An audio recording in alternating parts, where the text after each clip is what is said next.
Hello everyone, welcome to Sanmarga classes. ಪರಮಾಣುವಿನ ರಚನೆ ಪಾಠದ 45ನೇ ಪ್ರಶ್ನೆ.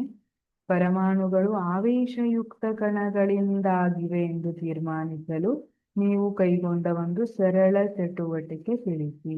ಪರಮಾಣುಗಳು ಆವೇಶಯುಕ್ತ ಕಣಗಳಿಂದ ಆಗಿದೆ ಅಲ್ವಾ. ಪರಮಾಣು ಅದರ ಒಳಗೆ ಉಪ ಕಣಗಳಿರುತ್ತೆ. ಪ್ರೋಟಾನ್ಗಳು, ನ್ಯೂಟ್ರಾನ್ಗಳು, ಇಲೆಕ್ಟ್ರಾನ್ಗಳು ಅಂತ ಹೇಳ್ತೀವಿ. ಹಾಗಿದ್ರೆ ನಮ್ ಕಣ್ಣಿಗೆ ಕಾಣ್ತದ? ಕಾಣೋದಿಲ್ಲ. ನಮ್ಗೆ ಹೇಗ್ ಗೊತ್ತಾಗ್ತದೆ ಆವೇಶಯುಕ್ತ ಕಣಗಳಿದೆ ಅಂತ? ಯಾವ ಚಟುವಟಿಕೆ ಮೂಲಕ ಹೇಳ್ಬೋದು ಅಂದ್ರೆ, ಒಂದು ಅಳತೆ ಪಟ್ಟಿಯನ್ನು ಒಣಗಿದ ಕೂದಲಿಗೆ ಉಜ್ಜಿ ಆ ಪಟ್ಟಿಯನ್ನು ಸಣ್ಣ ಕಾಗದದ ಚೂರುಗಳ ಬಳಿಗೆ ತಂದಾಗ ಕಾಗದದ ಚೂರುಗಳು ಅಳತೆ ಪಟ್ಟಿಗೆ ಅಂಟಿಕೊಳ್ಳುತ್ತವೆ. ನೀವು ಬಾಚಣಿಗೆಯನ್ನ ಒಣ ಕೂದಲಿಗೆ ಬಾಚಿ ಅಥವಾ ಈ ತರ ಸ್ಕೇಲ್ ಏನಿರುತ್ತಲ್ಲ, ಅಳತೆ ಪಟ್ಟಿ, ಅದನ್ನ ಕೂದ್ಲಿಗೆ ಉಜ್ಜಿ, ಒಣ ಕೂದ್ಲಾಗ್ಬೇಕು, ಹಸಿ ಕೂದ್ಲಿಗೆ ಉಜ್ಜಿ ಸಣ್ಣ ಸಣ್ಣ ಕಾಗದದ ಚೂರು ಮಾಡ್ಕೋಬೇಕು.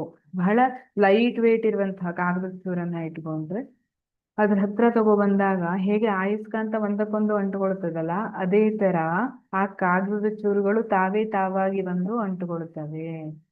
ಯಾಕೆ ಹೀಗಾಗುತ್ತೆ? ಏಕೆಂದರೆ ಅಳತೆ ಪಟ್ಟಿಯು ಆವೇಶಯುಕ್ತವಾಗುತ್ತದೆ. ನಾವು ಕೂದ್ಲಿಗೆ ಉಜ್ಜಿದಾಗ ಏನಾಯ್ತು? ಈ ಅಳತೆ ಪಟ್ಟಿ ಆವೇಶಯುಕ್ತವಾಯಿತು. ಇದರಿಂದ ನಾವು ಪರಮಾಣು ಆವೇಶಯುಕ್ತ ಕಣಗಳನ್ನು ಒಳಗೊಂಡಿದೆ ಎಂದು ತಿಳಿಯಬಹುದು. ಹಾಗಾಗಿ ನಾವೇನ್ ತಿಳಿಬಹುದು? ಪರಮಾಣುವಿನಲ್ಲಿ ಏನೋ ಇದೆ. ಏನಿದೆ? ಆವೇಶಯುಕ್ತ ಕಣಗಳಿದೆ. ಹಾಗಾಗಿ ಅವು ಒಂದನ್ನೊಂದು ಆಕರ್ಷಿಸ್ತಾ ಇದೆ. ನೀವು 8ನೇ ತರಗತಿಯಲ್ಲಿ ಕಲ್ತಿದ್ದೀರಿ. ರಿಫಿಲ್ ಅನ್ನ ಇನ್ನೊಂದು ರಿಫಿಲ್ ಅನ್ನ, ಉಜ್ಜಿರೋ ರಿಫಿಲ್ ಅನ್ನ ಹತ್ರ ತಗೊಬಂದಾಗ ವಿಕರ್ಷಣೆ ಆಗ್ತದೆ.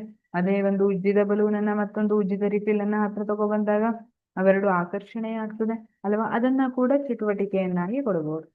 Thank you.